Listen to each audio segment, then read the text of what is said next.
Nothing made me happier than to see Master Wato not lose once but twice over the weekend. Well, he lost at New Year's Dash and he lost at Wrestle Kingdom. It was fantastic. Neither time was his fault. Hello, I'm RJ City, and you are listening to the MonsterCast. You're going to talk about Bela Lugosi. They're going to talk about Lon Chaney Jr. be so sad, holding his hat, saying, "Please put me in this room and don't unlock the door." And you can't do any better than the Dahl brothers. Jack and Ryan, they're brothers, but they're also bros. What? Pardon? Wrestling. Well, who the hell wants to talk about wrestling? These are horror movies. It's a deep genre. It's a smart genre. Fantastic actors. Fantastic cinematography. Wrestling is just sweating and fireworks and bouncy ropes. There's nothing to how you talk about that every week. All right.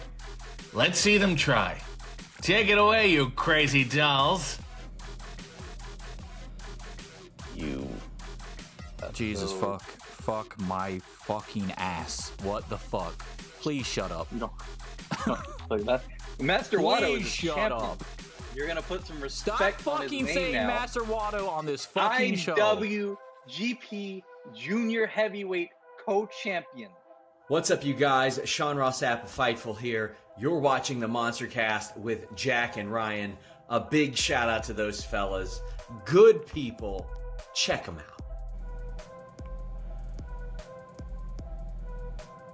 Oh my god, what is this? It looks like a TV. The New Japan titles. They need to stop making titles. Like a TV, bro. They took it too literally. That's the problem. They should have just turned it into a TV. I would have been more impressed. That would have been cooler. Put some antennas on the top. No, just make it like a digital title. Like you could display whatever you want on the digital. Oh, like title. an LCD screen? Yeah. Yeah. And then have the picture of the person that's the champ. That'd be so good. Oh, fuck. That'd be worth it. Wrestling podcast, how fucking original. Jake and Brian, Brandon Cutler here from AEW, and I hope you guys have an awesome podcast with the MonsterCast. What was that? Your name is Jack and Ryan? Shut up, Jack and Ryan. Tell me who you would sign first. Hiroshi Tanahashi. No, not overall, genius. Between the two goddamn examples I'm about to give you.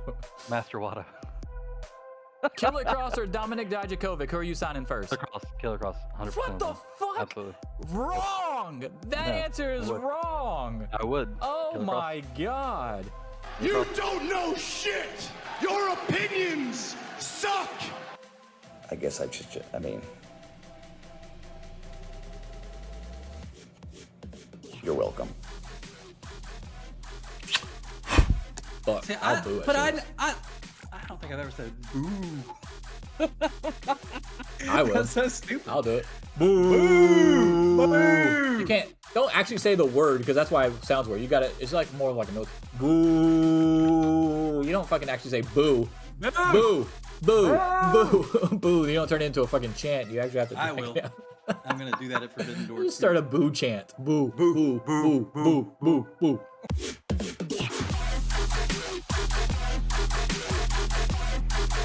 Here's your host of the MonsterCast, the Straight Edge Monster Jack and Ryan. All right, let's talk Wrestle Kingdom 18 review. Let's get into it. All right, let me put up the confidence picks again. I'm going to shrink it a little bit this time, though, so we can still see our faces. We're going to go through each match, give a little quick review on each one. All right, that's good enough. All right, so War Dogs and TJP and Akira. Now, TJP came out as some mythical fucking Filipino creature, apparently, and they got the win. Mask. Yeah. No, that's what they said. I was watching the English version. That's what they said. The Aswan, or whatever the fuck it's called. It's a cool mask. It looked like he went to the same dude that did Bray Wyatt's mask. It was pretty cool. At least it was functional, and we already know he's used to wrestling in masks because he was Suicide in TNA. So, I didn't mind the match, but I did find it interesting that everybody that wore white on the show lost. Is that true? It's fairly true. It's fairly true, bro. Okada wore white. Well, they both wore white, though. Or both had white on. But Okada wore more white. You're talking about the Okada white that he turned into a different color? That was cool as shit. Okay, but that's not white anymore then. But his trunks still were white. Not if he would have opened up the robe when he had the black light thing going on. He would have not been white either. UV thing. I think it was just the coat. So no, that's not true. Yeah, it is true. Everybody that wore white lost. And Uemura was wearing white, wasn't he? I don't remember. He was wearing white and red. Mostly red. Most red. Fucking gimmick just being, I found a white jacket in the UK. So I think red. he was wearing it red. in the promo picture. Yeah, he was wearing white in the promo picture. Okay, so yeah, I knew TJP and Akira were gonna win. War Dogs had it too long. And the whole story of like, oh, this is like the death of Catch 22 or whatever, when it's really the only thing they're gonna be able to do with TJP for a while. It was like, it doesn't make any sense to have this be the end of the tag team, so they have to do something with it. So I figured they were gonna win. That's why I was behind on that one. Faber and Tanahashi. It's a good match. Yeah, I mean, it was solid. It was solid. I didn't think it was going to be solid, too, because the way that Tanahashi was walking out there around the ring before the match started, I was like, oh, this is going to be one of those nights where Tanahashi ain't going to bring it. But it ended up being pretty. He always comes out to the ring real stiff and then does a good job in the match and then walks out real fucking stiff. Like, it's just, damn, dude. He just turns it on for that 10-15 minutes and he's good. Well, he's got that great Khali back. All them damn high fly flows over the years. Ain't helping. Yeah. All right, Yoda. Terrible, just terrible. Like, the match was fine. Don't get me wrong. No, the match was fine. Yeah, the match was very good, actually. It was like, I give it like a 4, probably. But just the booking decision was weird to me. Like I told you, I was like, if I knew that Yuya had the fucking lion's mane that he had, because I swear I do not remember him ever having long hair. Last time I saw him, I swear he had short hair. I would have picked that man off of hair alone, dude. His hair was magnificent. He should have won based off of that anyway. Now he's in Just 5 Guys, right? Yuya? Yeah. Yeah, he's part of Just 5 Guys. That's what I thought. Okay. Because I swear I remember him seeing on New Year's Dash as one of those tag matches or whatever. Yeah. But yeah, that was it's quite interesting. When he came out, I was like, what the fuck? Is he wearing a wig? I literally thought it was fake. I swear he had short hair. But yeah, Yoda should have still won though. The way they've been positioning Yoda. And as you can see, as our confidence picks there, like, is there anybody that thought Yoda was gonna actually lose that match? Unless I missed something. I don't think I did. I thought it was a cool thing to put your two of your young dudes together though, because they were like, oh yeah, this match might headline the Tokyo Dome one day, which I could see that happening. Especially in Yoda's case, because he's already good on character as far as I'm concerned. Yuya though is going to have to work on a little something, or he's just going to turn into Sonata too. There's nothing wrong with Sonata. All right, next. Yes, there is. Not anymore though, because he doesn't have the title, so there's nothing wrong with him right now. Evil. He's good right now. Red Narita. Evil and Narita, bro. I mean, I don't know why I didn't see this coming. Like, obviously they were gonna win. They cheat all the time, and I love Evil. But the Shota Kaito or whatever the hell, however they pronounce it, Shota Kaito tag team, I just thought was so kind of like really fucking cool. I kind of just wanted to see them win. I feel like in AEW or WWE they would have, but because Kato's running the shit and he's got a hard on for Evil, he has to find a way to get Evil these wins. So it's whatever. Well, okay. Well, it's partly that, but it's also partly that the Shota and Kaito stuff, the more interesting thing with them is having them eventually go against each other. Yeah, but don't you have to get some dubs first before you do the dissension? No. Nah, I disagree. I mean, that match would be sick. Don't get me wrong. I would really wish they would have won here, though, instead. Now, if they would have started brawling, like, immediately after this match when they lost or something, I'd have been, okay, let's do it. But if you're still going to act like you're friends and everything's okay, then you got to give them some fucking wins, dude. You can't just have them go out there and lose every fucking time. Well, the way you do it is you have Moxley come to Shota and be like, why are you fucking hanging out with this loser? Isn't this the dude that got his ass kicked by Okada? Why are you hanging out with this guy? What are you doing? Yeah. All right. Goto Hashi, Bishamon tag team is done for now. Yeah. They lost their titles to the Guerrillas of Destiny in El Phantasmo and Hikuleo.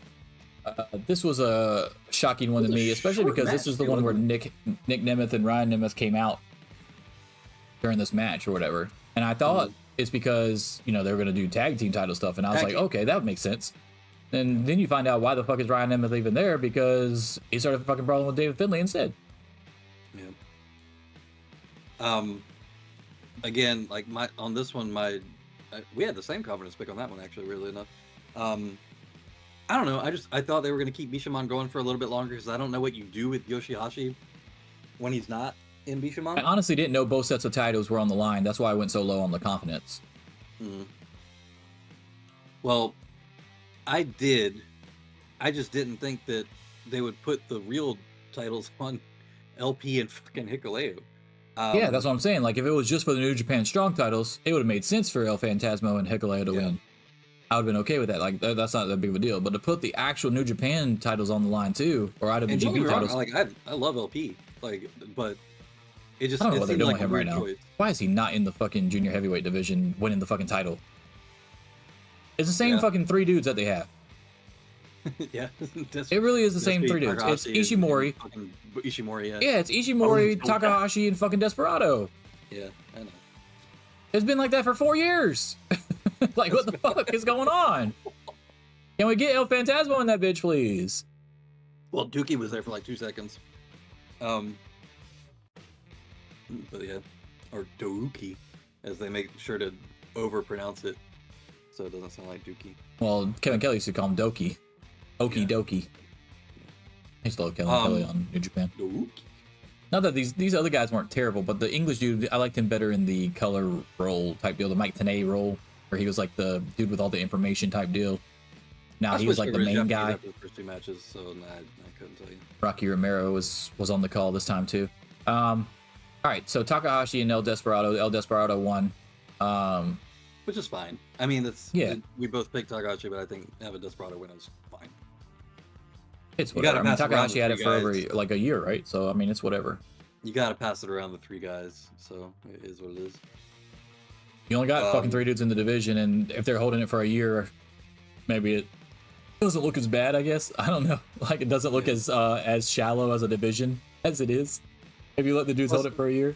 But who the fuck are you defending it against? Like, what the fuck, Master Wato? Yeah, what's wrong with that? El Desperado's gonna fucking beat Master Wato like everybody else has as soon as he gets it, and then he's gonna fucking move on, and then eventually lose it back to Takahashi or to Ishimori or whatever. Although Ishimori has his own title now to worry about. Yeah, that's true. He's scared of Master Wato, though. That's what the problem is. So Moxley, Finlay, Ospreay. It was a good match. I didn't like the same finish 3 times. I mean, it was different. It was different, but it was the same finish 3 times. Well, I mean, that's kind of how you do triple. Come on, no. What the same dude coming out on top every time though? No. Come on. Yeah, that was weird. I did like that they stuck to the truce thing though. I thought they were gonna do some bullshit. Yeah, that was funny because I thought they were gonna break down pretty early when they were pie facing each other out the way, but they weren't. Yeah. And they kept beating his ass. That was pretty good. Yeah. I thought it was a good match. Still don't like Finlay winning. I think that's terrible. I don't. Having him be the first champion of anything on your lineage sheet just looks bad to me. And it's not that there's anything like wrong with Finlay. It's just that he doesn't have it, whatever it is. Yeah, if it was like the never open weight strong title, that'd be fine. Yeah. But calling it the New Japan Global title and then having Finlay as your first one is a little weird. Yeah, and having him go over. Unless they signed him to some massive long contract we don't know about, like a 5-year contract or something. He's going to be there for a while. Then, okay, I get it then, but we don't know any of that kind of information coming out of New Japan like that.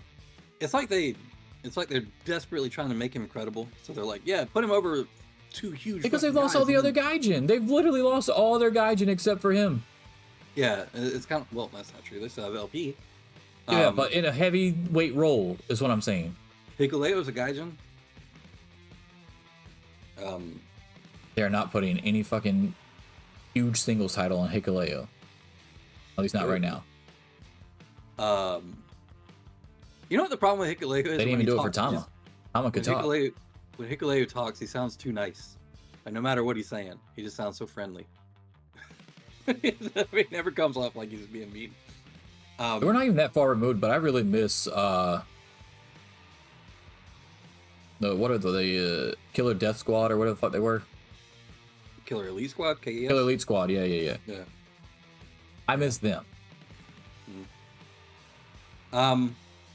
So then we both picked And he's not Okada, doing but- anything anyway. What do you say? He? You mean? David Hart Smith, British Bulldog Jr., Davey Boy Smith Jr., whatever the hell you want to call him. Well, I mean, bring Archer back in, I guess. You could do I that. mean, you could, because he's not really doing anything in an AEW anyway. They're not doing shit with him. Like, if you want to put him on an excursion in New Japan real quick, like the Tag League, like, could you imagine the Tag League coming back and them motherfuckers coming back into the Tag League? Would be awesome as fuck. People would go nuts.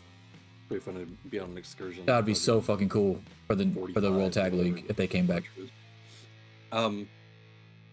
Yeah, I liked the match. I didn't like the booking. I thought it was as far as the finish, or not the finish, but the winner. I didn't What was the other team before? Wasn't Carl Anderson and Giant Bernard or some shit? Sounds right. That's before he went to Bullet Club. Yeah. So we got Okada winning, which I think was pretty Yeah, I mean, we knew that. much a foregone conclusion. I mean, if it wasn't for Sonata being the world champion, the Okada match would have been a 10 for me. For the confidence picks, I mean. Oh yeah. Yeah, like that was easily Naito versus Sonata was easily the number one. But if Sonata wasn't the champion, or Sonata was going against maybe somebody a little bit lesser, like a Evil or something, like, then Okada would have easily been the number 10 for my confidence picks. I mean, those were two pretty. They're that close to me for Okada and Naito for my picks for confidence picks. Like, I knew they were winning. Although they tried to scare the shit out of me on the Naito match, give them credit for that. Danielson, having already won at Forbidden Door, made it a foregone conclusion pretty much anyway. But then also having the eye thing to play with, and like there were a lot of different surprised. I mean, I guess surprised isn't the real word. The reaction that Danielson got was insane. reasons. It was Osprey levels compared to everybody else. Osprey was them fucking chanting Osprey. Yeah, was yeah, loud as shit him for a doing dude. him doing the That was maestro crazy. bit. Yeah, like just Yeah. making them say it or whatever, and they were all fucking yelling it when that's something they don't usually do. Yeah, fucking nuts. New Japan. But- having a New But Japan Danielson to crowd be that was close to his reaction during the guest for like stuff. the first time in 10, 12, 15 years, whatever the hell it was, Yeah.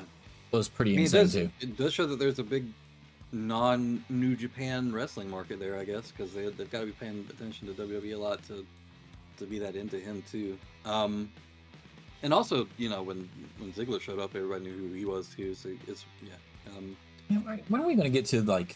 Okay, so we always talk about Forbidden Doors and shit like that, and whatever. Not the pay-per-view, but like the actual Forbidden Door that the pay-per-view is based off of. Sending people everywhere and stuff like that, and you just had Regal's kid go over to All Japan for a small excursion. They say he did pretty good over there. When are we gonna have like that first New Japan G1 tournament where it's gonna have a dude from WWE, a dude from AEW, New Japan dudes, maybe a dude from TNA? Like, do you think that we're ever gonna see that type of deal? Like bringing in a Finn Balor or a Nakamura from WWE, bringing in a Lance Archer or a John Moxley from AEW, bringing in, you know, something like that? Do you think we'll ever see that? I think the only way you would see that is if the AEW and the WWE guy were in different blocks and never wrestled each other, and that the heads of both companies got to have a lot of say in how far they get in the tournament or what their record ends up being, which I think Gato would be open to. I think it would bring more attention to the G1. But it would have to be somebody that's not like super high on, like, it can't be somebody that's like actively in the fucking, not seriously in title contention or something like that. Maybe send over like Sheamus or something.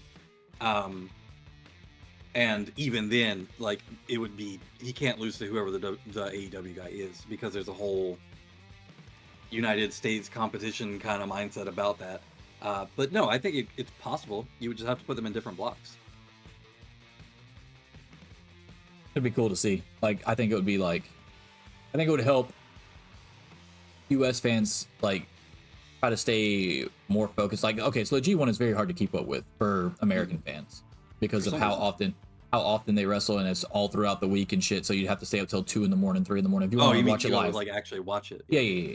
Now you could watch it after the fact, obviously, but Let's see, every fucking year I stay up and watch it like all the time.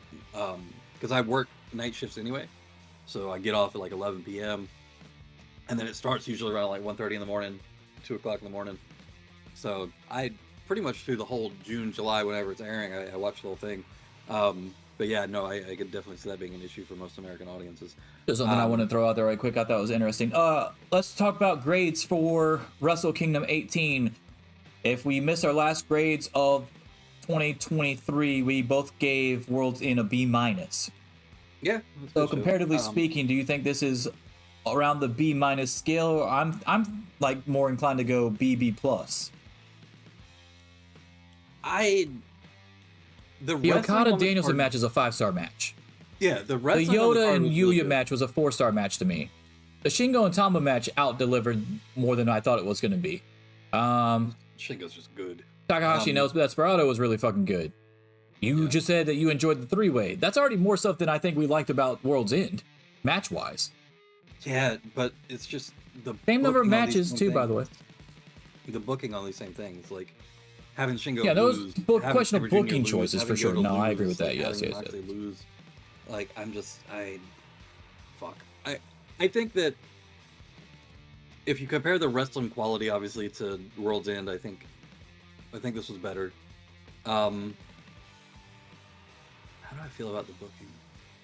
Is it enough to bring it down that much? God, that Finley, if anybody but fucking Finley had won, I would feel a lot better about the whole pay-per-view. I'm going to give it a B. I'm just going to give it a B. I think it's better than that World's End, or World's End was, but I'm going to give it a B. I mean, that's better than the grade I gave World's End, obviously, but yeah, I'm going to give it a B. I can sign on to that. I would probably go B+ if Ospreay or Moxley. I would have went B+ if they would have had a fucking IWGP Women's title match on the fucking card. Would have been great to see. The discourse on that, by the way, was ridiculous. Women's, yeah, or that, either one, it doesn't matter. They're both that you have 2 titles that you created, that your company created for women, and had neither one of them on the show. And this discourse online was like, well, I guess they don't know that Stardom exists, and you could just watch Stardom. But Stardom didn't create 2 titles for the New Japan fucking pro wrestling company. They created those titles in the last year. Here's the thing, though, and didn't have either one of them on. What match do you take out? That fucking sorry-ass KOPW pre-show bullshit. Oh, I do not like that Rambo shit. Yeah. And it's not because it's necessarily not entertaining. I hate rumbles or whatever that end when there's more than one person left in the fucking ring. You could have just done all that together on New Year's Dash. You could have literally done that all together on New Year's Dash. You could have started out the show with the Rambo thing, and then at the end of the show, you could have done the main event with the 4 guys if you want to do that in the same show. Not make people wait a whole fucking other day for this stupid shit that a title that no one really gives a fuck about. Yeah, but Toru Yano was one of the winners, so I'm not gonna complain too much. No, don't care. Whatever. Don't care. But here's the thing: is like even if I don't pull one out, right? Let's say I don't pull one out of that. You didn't have any title matches on New Year's Dash either. So, like, if you would have had IWGP Women's Heavyweight or Women's title on the line, or the New Japan or IWGP Women's Strong Championship on the line on New Year's Dash, I wouldn't even be making that big of a deal about it, to be real with you. But you didn't have it on either show back-to-back nights. So, no, I would take the Rambo off if I had to make a selection on Wrestle Kingdom 18. And if you want to ask me what I would take off on the fucking New Year's Dash, all of it. I would rather had a singles match. It was all fucking tag matches, dude. No, all of them. Take them off. You wouldn't have wanted to see the weird Bullet Club. Or not no, Bullet it was cool in theory, but when you're saying Club. Like, okay, I could have a title match instead of this, I'm taking the title match every time. Like, yeah, it was cool that they had their little fake Survivor Series thing that they had going on, where all these different teams are going against each other for 5 straight fucking matches with all your different stables. But no, I'd rather see the fucking IWGP Women's Heavyweight or Women's title defended rather. They usually do more interesting surprises and pairings during New Year's Dash too. I was a little bit disappointed this year. We got the Matt Riddle announcement and the team up with BCC and Chaos. Well, you had the cage match announcement too, which was probably the coolest announcement to me. Yeah. Because 5 versus 5 in a cage, in one cage, that's gonna be nuts. They need to borrow the fucking blood and guts cage setup, because 10 people in one cage is kind of crazy. It's gonna be nuts. There's still gonna know where to move around in that bitch. And then of course it's It's the War Dogs, so they're probably gonna have weapons in there, fucking taking up space too. I'm more thinking about how the camera work is gonna work. Because like, I hope they got some kind of plan, because I mean, you haven't had a cage match in 20 years, dude. Like, I don't think they know what the hell they're about to walk into. 10 dudes. There's a reason that you don't have like huge 10-person cage matches in American wrestling, and when you do, when it's something like Elimination Chamber, there's still space on the outside rim of it for cameramen to stand. Because trying to do like a 5v5 through the fucking cage is just, filming wise, I don't know how that's gonna work, but you know, New Japan production is really good, so hopefully they figure something out for it. We'll see. Yeah, I mean, that's an understatement, actually. New Japan production is underrated as fuck. I agree with you. I don't think it's underrated. I think everybody realizes how good it is. I think it's underrated. Okay. I still love the way that they fucking do the title match thing where they zoom in or whatever, or zoom out rather, or whatever, and do the match graphics when they ring the bell. That's fucking sick. I think that's cool as shit. I don't know why everybody's not doing that. That's cool as hell. Even if you did that right in like WWE or AW, you know how when they do the big title match or whatever, they have the announcements while the dudes are already in the ring, so they can get the pops or whatever. That's cool. I like that. But right before that, do the zoom out thing, and then hit the one bell ring, and then have the announcements, and then they get the pops, and then hit the actual ring of the bell to start the match. Would be sick as fuck. All right, let's move on. We both gave it a B. This is a you, David Finley. Anyway, Wrestle Kingdom 18 review in the books.